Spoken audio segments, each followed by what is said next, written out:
بسم اللہ الرحمن الرحیم۔ السلام علیکم، میرا نام عدیل احمد آزاد ہے۔ قدر توقف کے بعد آپ سے ملاقات ہو رہی ہے۔ ہوئی ہے تاخیر تو کچھ باعث تاخیر بھی تھا، انشاءاللہ اب گاہے گاہے آپ سے ملاقات رہے گی۔ اس سے پہلے آپ ہمارے اس یوٹیوب چینل پر یا ہماری دیگر ایکٹیویٹیز کو جب دیکھتے تھے تو آپ کو عالم اسلام کے حالات، عالم اسلام کی خبریں، عالم اسلام کے معاملات نظر آتے تھے ہمارے سوشل میڈیا اکاؤنٹس پر، ہمارے یوٹیوب پر اور دیگر جگہوں پر۔ اس میں ایک تھوڑی سی نئی چیز آپ ایڈ کر لیجئے، اب ہم عالم اسلام کی سیاست پر بھی بات کیا کریں گے، خاص طور پر وہ اسلامی نمائندے جو ہمارے حکمران سمجھے جاتے ہیں، جنہیں ہم الیکٹ کر کے اسمبلیوں میں بھیجتے ہیں، اس کے بعد وہ ہماری نمائندگی کرتے ہیں، ہمارے ٹیکس کے پیسوں سے وہ دنیا بھر میں آتے جاتے ہیں، ان کی تنخواہیں، ان کے معاملات، ان کی مراعات وہیں سے طے ہوتی ہیں، وہیں سے ادا ہوتی ہیں۔ تو لازمی طور پر ہمیں اس میں دلچسپی لینا چاہیے اور دیکھنا چاہیے کہ دنیا میں ہمارے نمائندے کیا کر رہے ہیں اور وہ ہمارا نام استعمال کس طرح کر رہے ہیں۔ پاکستان کے حکمران ہیں، انڈونیشیا کے ہیں، ملیشیا کے ہیں، دیگر ممالک کے ہیں، تو من حیث القوم، بحیثیت مسلمان، بحیثیت قوم ہم دنیا میں کہاں کھڑے ہیں، ان چیزوں پر بھی ہم بات کیا کریں گے۔ یقیناً اس سے پہلے ہم اس پر بات نہیں کیا کرتے تھے اور ہمارا خیال بھی دوسرے لوگوں کی طرح تھا کہ سیاست ایک لا یعنی سی چیز ہے، غیر ضروری سی چیز ہے، جس کا یقیناً ہمیں نقصان ہوا ہے، ہمارے معاشرے کو نقصان ہوا ہے، ہمارے کلچر کو نقصان ہوا ہے۔ ہم نے جس چیز کو لا یعنی سمجھا اس سے ہمیں بہت زیادہ نقصان ہوا۔ ہماری نمائندگی نہیں ہے اب عالم اسلام میں، کوئی بڑا ہیرو ہمارے سامنے نہیں ہے، تو یہ ضروری ہے کہ ہم اس میں دلچسپی لیں، اچھے لوگوں کو الیکٹ کریں، اچھے لوگوں کو ہم اسمبلیوں میں بھیجیں تاکہ وہ عالم اسلام میں جب جائیں، اقوام متحدہ میں جب جائیں، OIC میں جب جائیں تو وہ ہماری اچھے سے نمائندگی کر سکیں، اچھے سے بات کر سکیں، اور ہمیں خوشی ہو کہ ہم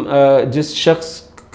شخص کی مراعات یا جس شخص کی ٹکٹس یا جس شخص کی رہائش یا جس کی تنخواہیں ہمارے ٹیکس سے ادا ہو رہی ہیں وہ بھرپور نمائندگی کر رہا ہے، تو ہم آگے سے اپنے یوٹیوب چینل پر یا اپنی گزارشات میں پاکستان کی سیاست اور بالعموم ہم عالم اسلام کی سیاست پر بھی بات کیا کریں گے۔ حالیہ ڈیولپمنٹ یہ ہوئی ہے، پاکستان جو عالم اسلام کا واحد ایٹمی ملک ہے، واحد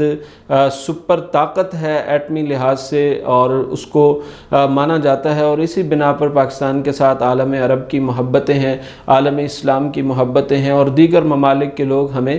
اسی لیے احترام اور عزت کی نگاہ سے دیکھتے ہیں کہ ہم نے اس معاملے میں دیگر اسلامی ممالک سے ترقی کی ہے، ہماری فوج بہت شاندار ہے، ہمارا ایٹمی پروگرام محفوظ ہے اور ہم نے بڑی جلدی اس کو حاصل کر لیا ہے۔ بڑے بڑے اسلامی ملک ابھی تک اس تگ و دو میں ہیں۔ سعودی عرب نے اپنا ایٹامک انرجی پروگرام اب شروع کیا ہے، UAE نے کر رکھا ہے، لیکن تاحال یہ لوگ ابھی کامیاب نہیں ہوئے ہیں، اور پاکستان واحد ایٹمی طاقت ہے 57-58 اسلامی ملکوں میں۔ اس واحد ایٹمی طاقت کے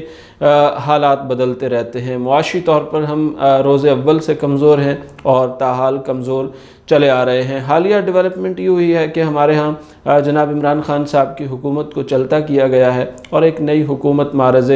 وجود میں آئی ہے جو PDM کی جماعتوں پر مشتمل ہے۔ 11-12 جماعتیں ہیں جن کے ارکان نے مل کر ایک وزیر اعظم بنایا ہے اور باقی وزراء بنائے ہیں اور کابینہ تشکیل دی ہے، اور وہ آہستہ آہستہ اب آگے بڑھ رہے ہیں، اور پنجاب میں بھی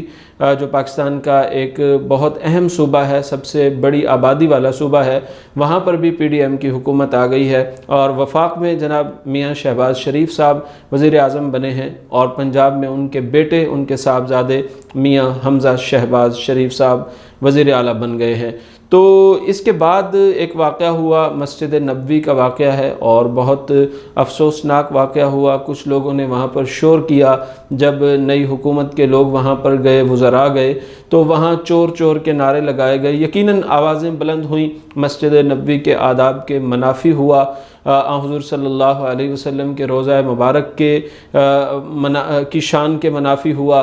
یہ ایک بہت افسوسناک عمل تھا، چونکہ اللہ رب العزت کے احکامات میں یہ حکم بھی شامل ہے، اے وہ لوگوں جو ایمان لا چکے ہو، اپنے نبی کی آواز سے اپنی آوازوں کو پست رکھو، مبادا تم ایسی بات کر بیٹھو تمہارے نامہ اعمال کو مٹا دیا جائے، تمہاری نیکیوں کو برباد کر دیا جائے اور تمہیں پتہ بھی نہ چلے۔ یا ایھا الذین آمنوا لا ترفعوا اصواتکم فوق صوت النبی ولا تجہروا لہ بالقول کجہر بعضکم لبعض ان تحبط اعمالکم وانتم لا تشعرون۔ تو یہ ایک واضح کیٹیگوریکلی اللہ تعالیٰ کا حکم موجود ہے، تو اس پہ کسی طرح کی کوئی گنجائش موجود نہیں ہے کہ کوئی پی ٹی آئی کا ورکر وہاں جا کے نعرے لگائے یا آوازیں بلند کرے اور مسجد نبوی کی جو آداب کے منافی ہے اور حضور صلی اللہ علیہ وسلم کے روضہ مبارک کے آداب کے منافی اس طرح کا کوئی عمل کرے۔ یہ وہاں پر ہوا اور وقتی طور پر پاکستان میں ٹرینڈ بنے مسجد نبوی کی بے حرمتی کے حوالے سے نون لیگ کے لوگوں نے، حتیٰ کہ ہم نے ایسے لوگوں کو بھی دیکھا جو کبھی دین کی بات نہیں کرتے، یہاں پر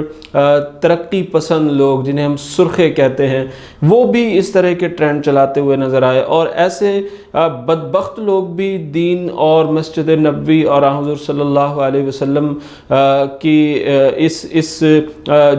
اس واقعے کی آڑ میں وہ چھپتے ہوئے نظر آئے، جن کے ماضی میں ایسی جسارتیں موجود ہیں جنہوں نے حضور صلی اللہ علیہ وسلم کی گستاخیاں کی۔ بھینسا کے نام سے ایک پیج چلتا تھا جس کا ایڈمن جو ہے وہ وقاص گرایا ہے، یعنی وہ بھی اس طرح کے ٹرینڈ چلا رہا تھا جو دوسری جماعتوں کے ساتھ مل کر کہ مسجد نبوی کی بے حرمتی ہوئی ہے، جو خود اس بات میں ملوث رہا ہے کہ حضور صلی اللہ علیہ وسلم کی شان میں گستاخی کا مرتکب ہوا ہے۔ تو اس طرح کے واقعات دیکھنے کو ملے، وقتی طور پر دل بڑا رنجیدہ ہوا کہ ہم نہیں سمجھتے تھے کہ پی ٹی آئی کے لوگ اس طرح کا کام کریں گے، لیکن وقت گزرنے کے ساتھ ساتھ جو لوگ سعودی گورنمنٹ نے پکڑے، جن کو گرفتار کیا، جیلوں کی سلاخوں کے پیچھے وہ چلے گئے، تحقیقات کے بعد پتہ چل رہا ہے کوئی فیصل آباد کا نون لیگی نکل رہا ہے، کوئی جو ہے وہ جنرل امجد شعیب صاحب کے بقول زرداری کی پوری ایک پیچھے کیمپین نظر آ رہی ہے اس واقعے کی، اور کوئی رانا ثناء اللہ کے حلقے کے لوگ نکل رہے ہیں فیصل آباد کے، جبکہ F I R Imran Khan صاحب پر کاٹ دی گئی ہے، F I R P T I کے عہدیداران کے خلاف کاٹ دی گئی ہے۔ تو ایک افسوسناک، یعنی الٹا چور کوتوال کو ڈانٹے، اس طرح کی کیفیت ہمیں نظر آ رہی ہے۔ جو گرفتار لوگ ہوئے ہیں سعودی عرب میں، ان کا تعلق نون لیگ سے ثابت ہو رہا ہے، جبکہ میجر جنرل ریٹائرڈ امجد شعیب صاحب کے بقول یہ سارا قصہ، ساری کہانی اور یہ سارا معاملہ ایک پلان کے تحت ہوا تھا تاکہ عمران خان صاحب کے خلاف کوئی کیس بنایا جا سکے، تاکہ پی ٹی آئی کے خلاف کوئی کیس بنایا جا سکے۔ اب عمران خان کے خلاف ایک معاملہ چل رہا ہے اور ہم دیکھ رہے ہیں کہ نون لیگ کے وہ لوگ جو یعنی یہ نون لیگ رائٹ کی پارٹی تھی، یعنی سینٹر رائٹ کی پارٹی تھی، پاکستان مسلم لیگ تھی یہ، یعنی یہ مسلمانوں کی بات کرتے تھے، یہ رائٹ کی بات کرتے تھے، اسلام کی بات کرتے تھے، لیکن نواز شریف صاحب کا جو آخری دور تھا اس پارٹی کو ہم نے دیکھا یہ کہ سینٹر رائٹ سے یہ سینٹر لیفٹ کی طرف بڑھ رہی تھی۔ ختم نبوت کے معاملے کو انہی کے دور میں چھیڑا گیا، لبرلزم کی طرف بڑھتے ہوئے نظر آئے، یہ سیکولرزم کی طرف بڑھتے ہوئے نظر آئے، آزادی اظہار کے نام پر ان کے دور میں بہت کچھ ہوتا ہوا نظر آیا، حتیٰ کہ اس وقت ان کے وزیر خارجہ شاہد خاقان عباسی کے وزیر خارجہ بن کر نواز شریف کی حکومت کے بعد جو سال سوا سال نون لیگ کی حکومت رہی، اس میں جو ہے خواجہ آصف نے امریکہ میں بیٹھ کر کہا ہم لبرل ہیں، ہم سیکولر ہیں، ہم جو ہے لا دینیت کی طرف زیادہ ہمارا غلبہ ہے، بے دینیت کی طرف ہمارا زیادہ غلبہ ہے پی ٹی آئی کی بنسبت، یعنی پی ٹی آئی کے لوگ قدر مسلمان اپنے آپ کو کہتے ہیں، قدر اسلام کی بات کرتے ہیں، ہم جو ہیں وہ لبرلزم کی بات کرتے ہیں۔ اس کے بعد اب مفتاح اسماعیل نے جو بات کی ہے وہاں پر اٹلانٹک جو اکنامک فورم تھا اقوام متحدہ کے زیر اہتمام، امریکہ میں اس طرح کا ایک کوئی فورم تھا، وہاں پر بات کرتے ہوئے انہوں نے کہا یہ جی امر بالمعروف کی بات کرتا ہے عمران خان، تو مذہب کی بات کرتا ہے، یہ تو افغانستان کے جو نئے حکمران ہیں ان کا نام لیا کہ طالبان وغیرہ یہ ان کی طرح کا آدمی ہے، یہ جو ہے ہمارے اور آپ کے کام کا آدمی نہیں ہے۔ تو اس طرح کی چیزیں نون لیگ کرتی ہوئی نظر آئی۔ ہمیں افسوس ہوا کہ یہ سینٹر رائٹ سے سینٹر لیفٹ کی طرف بڑھ رہی تھی، اس کی باتیں، اس کے کام، اس کے افعال تو اللہ تعالیٰ نے عمران خان کو موقع دیا، عمران خان آیا، اس سے غلطیاں بھی ہوئیں، اس سے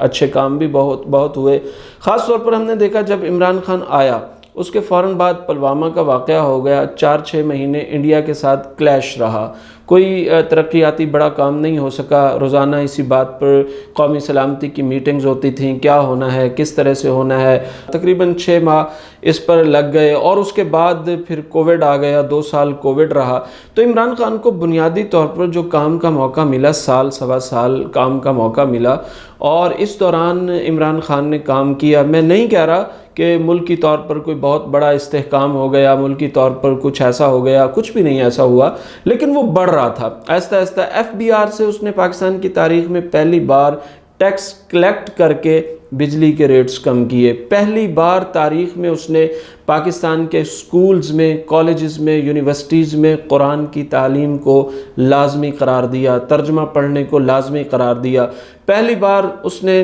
ایک ایسا کارڈ، صحت انصاف کارڈ جاری کیا جس پر ایک غریب آدمی کسی بھی اچھے ہاسپٹل میں جا کے اپنا علاج کروا سکتا تھا۔ پہلی بار سڑک پر، چوکوں پر، چوراہوں پر،